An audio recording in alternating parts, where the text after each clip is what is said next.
Hi, welcome to our channel where we share the most intriguing stories. When a former Vegas investigator seeks peace on a remote Montana ranch, he finds something else entirely: an iron-fisted HOA queenpin, threats painted in blood red, and a war waged in shadows. They tried to scare the sheriff. They forgot he is the law, and fire only sharpened him. When I first rolled up the long dirt road toward the place that was supposed to become my quiet corner of Montana, I remember thinking that the hills around Sky Ranch Valley looked like they'd been scraped straight out of an old western. Dry ridgelines, vast open skies, and a lonely 60-acre patch of stubborn land that had been waiting for someone just foolish enough to call it home. That fool, apparently, was me. After 20-plus years as an investigator in Las Vegas, where peace and quiet came in the same package as snowstorms in July, the silence out here felt almost artificial. Even the wind seemed to hesitate before moving. I parked beside the old farmhouse, stepped out, inhaled that cold morning air, and felt something that could almost be called optimism. It lasted maybe 10 minutes. She arrived before I even finished unloading the first box. A glossy white SUV pulled up like it wanted to inspect me before letting me into its territory. The woman behind the wheel stepped out with the confident precision of someone who hadn't heard the word no since middle school. Mid-50s, perfectly curated haircut, expression like she was evaluating livestock. "You must be the newcomer," she said, as if I'd already disappointed her by existing. "We like to welcome people properly here." I introduced myself politely. She didn't care. She handed me a thick folder labeled Summit Pines HOA Welcome Package, as if I had accidentally moved into a country club instead of a busted old ranch. "There's a mandatory initiation fee," she added. $3,500, due immediately. "And of course, you'll need to sign the membership agreement." She said it the way a dentist warns a patient that skipping flossing will end in bloodshed. I opened the folder, scanned a few pages, and calmly closed it again. "Ma'am, my land isn't part of Summit Pines. You don't manage this property nor that road." Her lips tightened like I had slapped her with a tax audit. She pointed at the dirt path leading to my barn. "That is a community-maintained road. You cannot use it without HOA approval." I told her the truth. The first half was county-owned, and the second half was covered by an easement recorded decades ago. My right to use it wasn't up for debate. The more calmly I spoke, the more visibly irritated she became. "People here understand the importance of unity," she said. "Being outside the association isn't really an option." Then she took one step closer, lowered her voice, and delivered her line as if she'd practiced it in the mirror. "You are either with us or against us." I had dealt with cartel lieutenants, gang captains, and politicians packed with more venom than a desert snake pit. None of them had the audacity to threaten me with a homeowners association. I told her as politely as I could manage that I had zero intention of joining anything, that my land was legally independent, and that I preferred to maintain it myself. "Summit Pines has a reputation," I added, "and not one that makes me eager to hand over a check." Her eyes narrowed to little glass beads. The smile she forced out looked painful.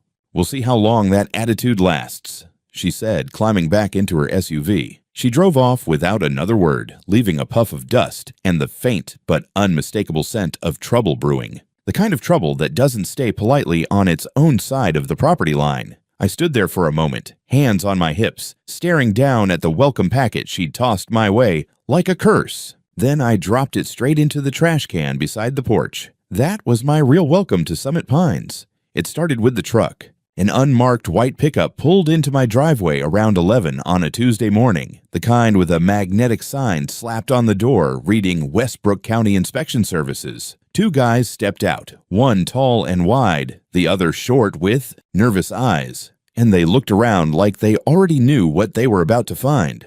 I watched from the front porch, mug of coffee in hand, leaning against a post. The taller one waved. "Inspection for fire compliance. We've had a complaint about the structure near your barn." I said nothing at first. Let them stew.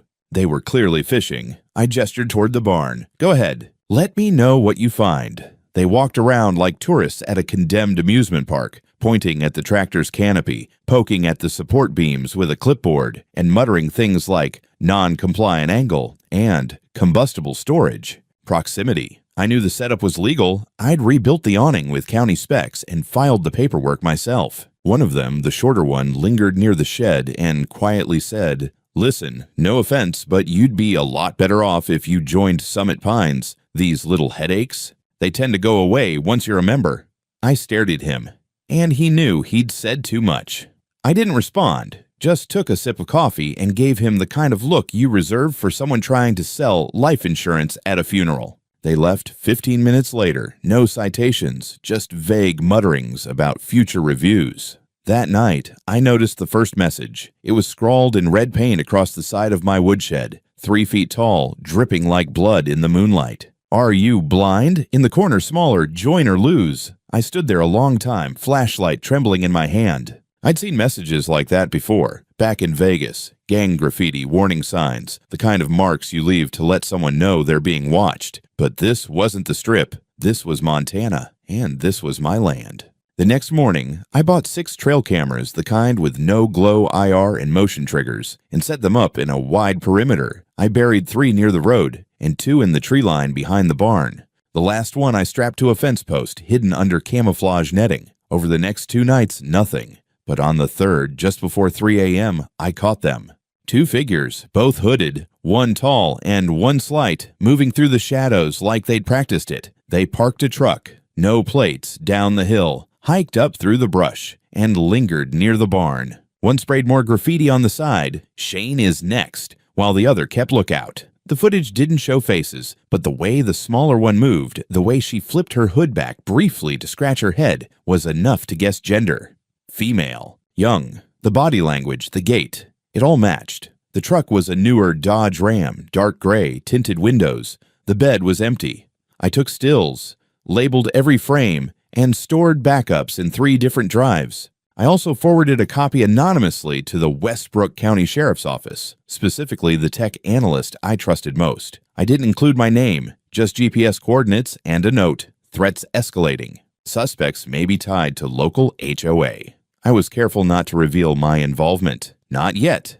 Not until I had everything. 2 days later, I received an unmarked envelope in my mailbox. No return address, just a printout inside. Sheriff or not, everyone burns. No signature, but I didn't need one. The next afternoon, I drove out to the county recorder's office and pulled every document I could find on Summit Pines. Charters, development permits, right-of-way agreements, annexation proposals. I found something curious, a failed application from 2 years ago to extend their HOA boundary to include several adjoining properties. Mine was circled in red pen on the scanned map, rejected by a 2-to-1 vote. One of the opposing votes? My predecessor, Sheriff Milton, retired last year, moved to Idaho. I made a note to call him. Meanwhile, I started noticing more cars creeping by the property. A blue Hyundai, a black SUV with a cracked taillight, a gray minivan with paper tags. Sometimes they slowed down enough for me to see phones raised behind tinted glass, taking pictures, documenting, testing my patience. I didn't bite. I simply rotated the camera batteries, adjusted angles, and waited. But the quiet wouldn't last. It never does. The explosion woke me before the sound did. What hit me first was the vibration, this deep, violent tremor that shook the windows and rattled the drinking glasses in the kitchen. Then came the roar, a burst of orange through the blinds, and the unmistakable crackle of something large going up in flames. I was out of bed and grabbing my boots before my mind had even caught up.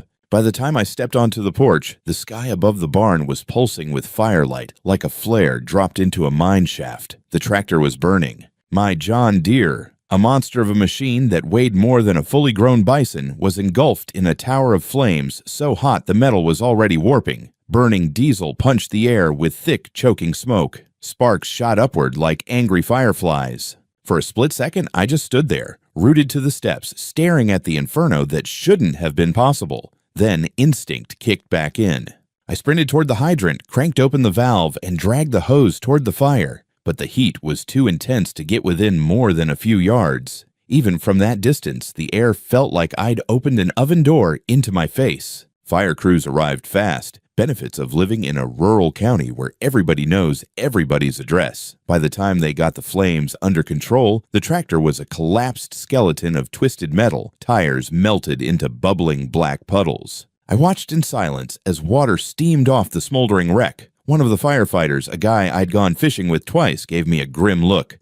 "This wasn't electrical, Shane." Someone fed this thing gasoline like it owed them money.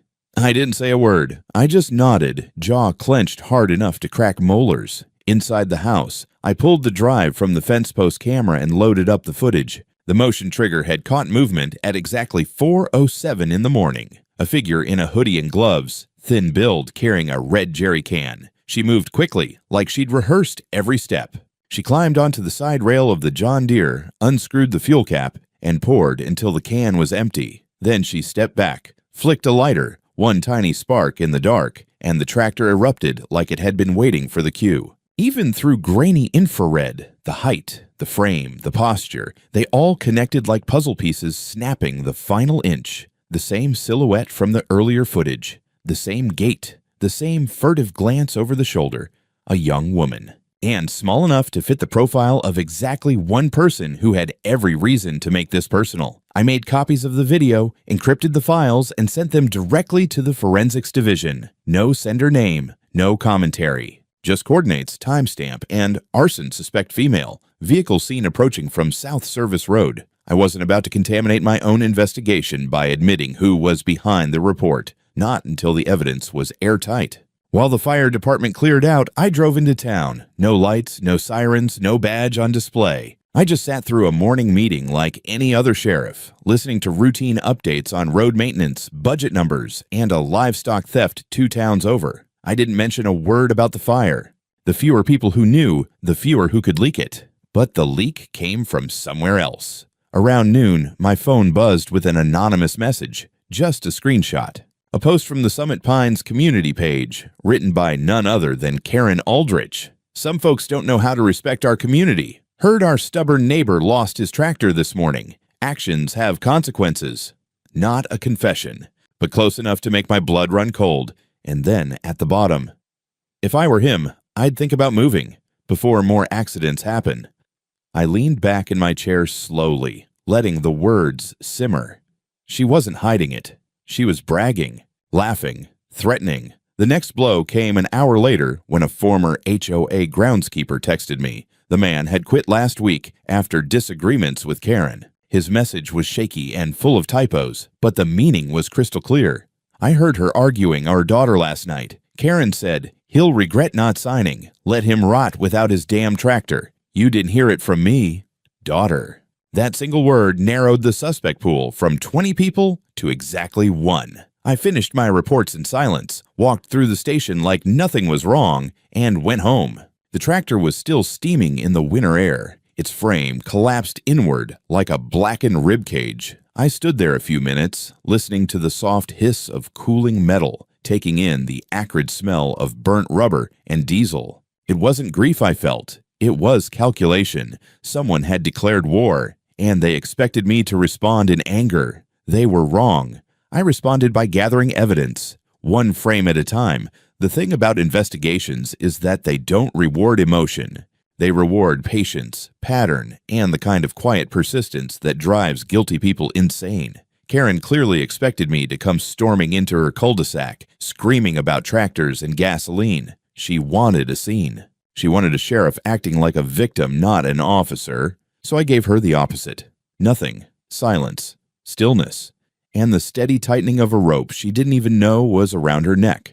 I started with the truck. The cameras caught enough of its silhouette. Late model Dodge Ram, dark gray, tinted windows, no plates. But even no plates isn't really no plates. There's always a sticker on the windshield, or a dealership frame, or a reflection that shouldn't be there. So I pulled the frame into the lab and further enhanced it. After 20 minutes of contrast and angle work, a faint logo emerged on the rear bumper. Helen Motors, a used car shop out in Cold Creek. I drove there the next morning in an unmarked SUV. The owner, Helen herself, was smoking behind the counter with a look that suggested she'd seen far worse characters than me. "You got a Ram on your lot registered sometime last fall?" I asked casually, keeping my tone neutral. She squinted, blew out a stream of smoke, and disappeared into the back. A few minutes later, she returned with paperwork. The Ram had been purchased by Evan Bristow. Bristow, brother of the HOA vice president, known around Summit Pines for 2 things: borrowing tools he never returned and bragging about knowing the right people. He also liked to loan out his truck to whoever needed it. The kind of man who thinks he's careful because he deletes texts, not realizing carriers keep records long after he hits the trash icon. I thanked Helen, made copies of the sales documents, and left as quietly as I arrived. Back in my vehicle, I ran Evan's name through the internal database. Buried in the noise, an old incident report from 8 years ago. Public intoxication alongside a minor with priors. The minor's name? Juliana Jules Aldrich, Karen's daughter. Small frame, light build, history of vandalism during late teen rebellion. 2 college disciplinary write-ups, 1 for trespassing, 1 for property damage. And a social media post from 1 month ago where she posed with a can of lighter fluid for a prank video. The puzzle pieces weren't just clicking, they were fusing. I spent that evening reviewing road cameras along the service road by my property. Most nights were empty, but on the night of the fire, the gray Ram appeared on 3 different cameras, 2 at distant angles, 1 close enough to capture the shadow of the driver, the shape of the head, the length of the neck, the angle of the shoulders. It was all consistent with a young woman. Then, at 2:53 in the morning, the camera facing Ridgewell Road caught the Ram pulling into Summit Pines. 30 seconds later, another camera pinged as someone in dark clothing walked briskly toward the Aldrich house. I packaged everything, timestamps, vehicle pathing analysis, height comparison frames, and handed it off to my tech unit. Officially, it was assigned to the deputy on duty. Unofficially, everyone in the room understood the unspoken rule. They worked it clean, untouched, unbiased. Nobody asked why the sheriff himself wasn't attached to the case. I didn't need to be. It was working itself. 2 days later, an unexpected break arrived. A maintenance worker from Summit Pines met me behind the grocery store, nervous, sweating through his jacket despite the cold. "I'm not getting involved," he said, eyes darting like he expected Karen to pop out of the dumpster. "But I heard something. It didn't sound right." "What did you hear?" I kept my voice calm, low. She was yelling at Jules. Said something about, "You should have worn thicker gloves, and next time don't park the damn truck where people can see it." And then she said, he swallowed hard, "He'll regret ever thinking he's above us." The man handed me a folded paper, handwritten notes he'd been too scared to keep at home. He backed away before I could finish thanking him. That was enough for probable cause. I spent the next morning preparing paperwork, warrants, digital extraction forms, search authorizations. I brought in the county attorney, laid out the evidence, and walked him through every step. He didn't argue, didn't hesitate. He just sighed the way lawyers sigh when they know a case will be straightforward and humiliating for the accused. By afternoon, everything was ready. I sat in my office, uniform pressed, badge gleaming, belt latched. For weeks, Karen had treated me like some outsider to be bullied into compliance. She'd threatened, escalated, broken laws, and laughed while doing it. But she had made one fatal mistake. She assumed I was just a neighbor with a problem. She had forgotten I was the sheriff. When the clock hit 4, I stood, put on my hat, and stepped out into the hallway. My deputies were already forming up, waiting. Some of them knew exactly what this was. Others would figure it out fast enough. We headed to Summit Pines. Not quietly. Not unmarked. This wasn't a warning. This was the beginning of the end. I pulled into Summit Pines just after 5 in the evening, leading a small caravan of 3 marked units.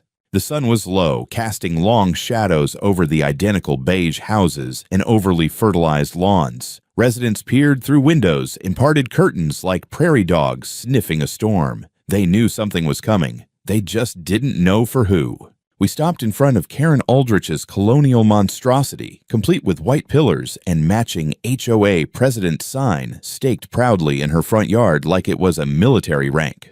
Her driveway was empty, but lights were on in every window, and a security camera tracked us as we approached. She liked to watch, so we gave her a show. I stepped out first in full uniform, Stetson hat on, warrant folder in hand. My deputies followed, flanking the walkway as we approached the front door. I knocked, firm, 3 times. The door opened slower than expected. Karen stood in the doorway, dressed in a pale blue cardigan, pearls like armor. Her expression flickered the moment she saw me. Not fear, not surprise, but something colder, calculation. She scanned the uniforms behind me, the paperwork in my hand, and raised an eyebrow. "Sheriff Marlowe," she said smoothly. "To what do I owe the pleasure?" "Karen Aldrich," I said, voice level. "I'm serving a search and seizure warrant for this residence and the adjoining garage. Step aside." She didn't move. "Warrant." For what possible? I stepped past her without waiting for consent. Obstruction of justice, evidence tampering, suspicion of conspiracy to commit arson. We'll get to the full list shortly. 2 deputies entered behind me. Another peeled off toward the detached garage. Karen's voice shot up like a kettle on boil. You can't just, this is my home. I demand to see the documentation. I turned and handed her the warrant. She tore through it with the same righteousness she used on HOA fine notices. Her lips moved silently as she read. When she reached the part about her daughter, her hands began to shake. You have no proof, she said quietly, venom barely contained. You're fishing. I stepped closer, low enough that only she could hear. We have footage, vehicle matches, testimonies, a conversation your maintenance man overheard, and your daughter's fingerprints are already being pulled from the gas can we recovered near the tree line. She blinked once, twice, then tried a smile, thin and forced. Well, if someone in this community did something, I certainly hope they're held accountable. Behind me, Deputy Finch called out, Sheriff, got a phone over here with deletion logs from 2 days ago. Trying recovery now. Another deputy emerged from the garage holding a large box. Gasoline cans, one still smells fresh. 2 sets of gloves inside, one small. Karen's face cracked, not broken, but close. I gave her nothing in return. No triumph. No anger, just silence and duty. A deputy approached me with a tablet bag. We'll need forensic imaging. Messages were partially wiped. Looks like coordination between Karen and a contact saved under Juliet.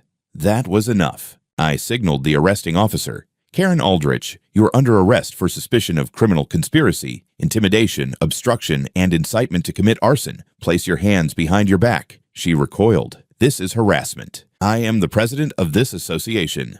You were, I said. As she was cuffed, the neighbors began to emerge. Phones raised, whispers spreading like gasoline vapors. She tried to compose herself, shoulders back, but her voice cracked mid-protest. You're making a mistake, Shane. You think this is over? This community stands behind me. Behind her, I saw a dozen doors open, and none of them stepped forward. When they took her to the cruiser, I turned to the remaining team. Let's bring in the daughter. Juliana Aldrich was at home. She opened the door in leggings and a college sweatshirt, hair wet, eyes puffy. Her expression shifted from confusion to dread the moment she saw me. Miss Aldrich, I said.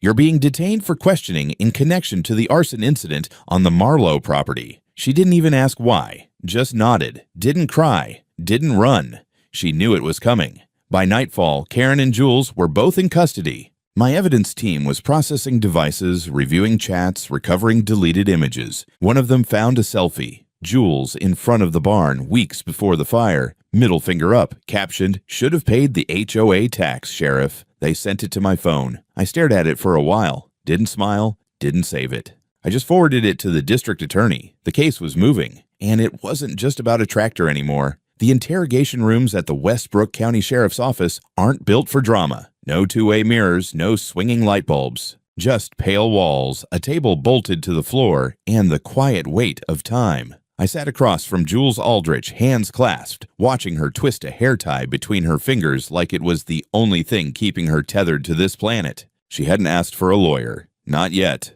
She also hadn't denied anything. What she had done was sit in silence for 17 minutes, glancing occasionally at the folder in front of her. Photos, stills from the video footage, the fuel can, the chat logs. When I finally spoke, I kept my voice even, almost bored. You know what this is. She nodded once. Want to tell me why? Nothing. So I changed tactics. I opened the file and slid out a screenshot. Her standing in the shadow of the barn, middle finger raised, firelight in her eyes. Captioned, stamped. Located, I pushed it across the table. You think this was some joke? She looked up then, finally, eyes red and rimmed with defiance. It wasn't supposed to blow up. I leaned back. Let that sit. So you just wanted to send a message? She nodded. We were just trying to scare you. Mom said it'd make you cooperate. You weren't listening. You were making her look weak. And that mattered to her. Jewel let out a bitter laugh. Everything matters to her. She thinks she owns this entire valley. When you wouldn't pay the HOA fee, she snapped, said you were an infection. The word hung in the air. Infection. That's what they called people who didn't comply. How many times did she ask you to do this? Jewel hesitated. Twice. The first time I said no. Then Evan gave me the gas can, said it would be easy. Just damage the tires, dump some fuel. No big deal. And setting it on fire? She swallowed hard. Mom added that part. She said it had to be dramatic. Otherwise, you'd just laugh it off. I let that confession linger before sliding the statement form across the table. Put it in writing. If you cooperate fully, we'll talk with the DA. Jules took the pen with shaking hands. Next door, Karen was unraveling slower. She'd lawyered up, claimed political targeting, repeated the word retaliation so many times it lost meaning. Her attorney, a polished man from a Bozeman firm, tried to file a motion for immediate release, citing community standing and character. Didn't help that in the same hour we found an entire trove of digital evidence. Emails between Karen and the vice president of Summit Pines. Attachments titled Emergency Annexation Strategy and Boundary Push Proposal. One memo openly referenced involuntary compliance strategies. It read like a war plan drawn up by someone who mistook petty governance for warfare. More damning? A set of PDFs labeled Revised Property Lines, Confidential Draft, showing a proposed rezoning that would have swallowed my entire 60 acres into the HOA jurisdiction. One page was highlighted in yellow. A hand-drawn arrow pointed to my house with a single typed note. Neutralize resistance early. That was enough for the DA to file formal charges. We held a press conference the next morning. No theatrics, no gloating, just a plain-spoken announcement that two individuals, Karen Aldrich and Juliana Aldrich, had been formally charged with conspiracy to commit arson, destruction of property, criminal trespass, attempted fraudulent, annexation, witness intimidation, obstruction of justice. As I spoke, I could see the local news teams scribbling furiously, eyes lighting up at the phrase attempted hostile HOA takeover. It wasn't just a crime story anymore. It was a political one, a social one, and I, like it or not, was at the center of it. That afternoon, I walked my property. The barn was still scorched, cordoned off for insurance inspection. I passed the tractor's charred remains, nothing left but a melted chassis and the faint chemical stink of extinguished flame. But I wasn't angry. I was cold, focused. Karen had expected that fire to scare me. But all it did was strip away the last of my patience. And now that the evidence was stacked and the charges filed, there was only one thing left to do. Finish this. I went back inside and started writing my statement. The public deserved to hear everything, on my terms. I didn't sleep that night, not because of nerves, because I was writing. By morning, my desk was covered in drafts, legal phrasing crossed out, sections rewritten with plainer words. I knew exactly how this had to sound, not like some polished press release or a political stunt. Just the truth, told clean and cold.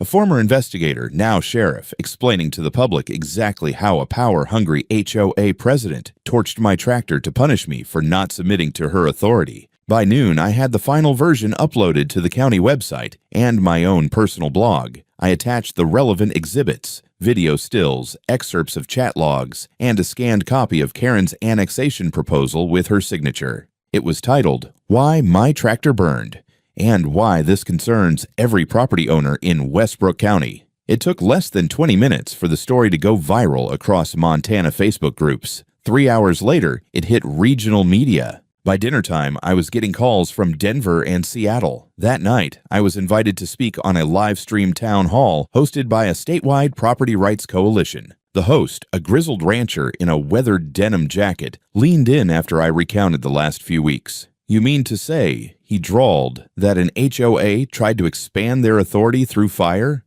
They tried, I answered. And now they're facing the consequences. By the next day, Summit Pines HOA wasn't just trending in the county, it was a punchline. Memes exploded, a burning John Deere with the caption, "Don't join, you'll regret it." Others photoshopped Karen's face onto historical villains. My favorite was a movie poster mock-up titled HOA Wars, the HOA Strikes Back. And yet, the fallout was just beginning. First came the emergency HOA board meeting. With Karen and her daughter officially removed, the vice president tried to assume command, but his involvement in the forged documents soon came under scrutiny. I watched footage from that meeting later, people yelling, waving printed screenshots, shouting things like, "You knew!" and "We trusted you."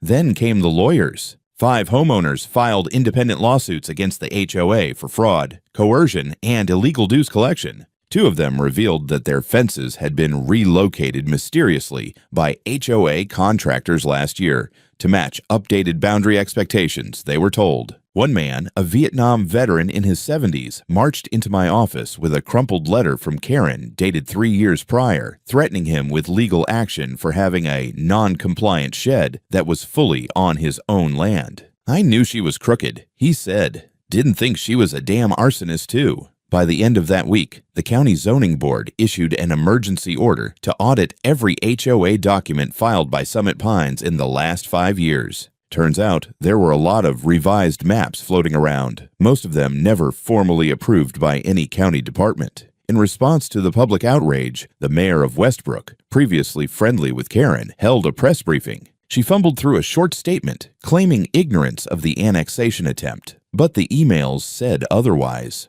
Her inbox was now evidence. A motion to begin a recall election was circulating before the end of the day. And me. I stayed quiet after that. Once the documents were public, once the fire had a face and name behind it, I didn't need to fan the flames. I let the evidence speak. I let the lawsuits build. I let the press dig deeper and deeper into what Summit Pines had become under Karen's regime. But I wasn't done yet. The county offered me funds to replace the barn and the tractor, insurance, compensation for interference with my duties, and damages from the civil suit. I accepted, but I used the money for something else too. I had a local sculptor friend of mine, Vietnam vet, blacksmith, and part-time mad genius, build me something special, a full-size John Deere 8R replica, out of solid metal, painted sheriff red and midnight blue, no engine, no cab, just armor. Across the front blade it said, "Not your HOA property." We installed it at the end of my driveway, right next to a brand new sign, "Private Land," under protection of the Westbrook County Sheriff's Office. I wasn't just rebuilding. I was planting a monument to defiance, to ownership, to fire that didn't scare, but sharpened. Spring settled into Westbrook Valley with that kind of quiet that only comes after a storm, not just in the sky, but in people's voices, in how they walked, how they looked at fences and neighbors. For the first time in years, folks seemed to understand that property lines weren't just ink on a map. They were battle lines if someone tried hard enough to move them. Karen Aldrich was found guilty on 5 felony counts. The court session took 4 days. The judge didn't smile once, neither did the jury. Her daughter Julie took a plea deal, 5 years in a state correctional facility with probation stacked on top. Karen, however, refused to admit anything. Even in cuffs, she looked around the courtroom like she still owned it. The judge handed her 12 years, plus a permanent ban on ever holding any administrative position again, HOA or otherwise. I didn't attend the sentencing. I was out at my barn supervising the installation of the new tool shed and fencing system. I needed something stronger, more permanent, flame-resistant too, not out of fear, but out of principle. Let no one say I didn't learn from the ashes. The county offered me a commendation for exemplary restraint and legal integrity. I turned it down, not because I wasn't honored, but because I didn't want to turn this into a medal parade. I wasn't a hero. I just didn't flinch when someone tried to take what wasn't theirs. The lawsuits kept rolling in against Summit Pines. More than a dozen families came forward, families who'd been fined into compliance, who'd had sheds torn down or yards surveyed with fake maps. HOA membership dropped by over 70%. By summer, the board had dissolved itself entirely. What was left of it was under audit and under threat of more lawsuits. A few of the old loyalists moved out. The rest kept their heads down. The mayor resigned 2 weeks after the recall petition passed. One of her aides leaked the full email chain. Karen had offered campaign donations in exchange for the rezoning proposal's accidental approval, another felony charge, another deal cut. She vanished from public life after that. As for me, I made one last public statement. I drove out to the county fair, where they'd set up a panel on rural rights and private land ownership. A few neighbors were speaking, victims of shady HOAs, folks who'd fought for their land, and a lawyer or two.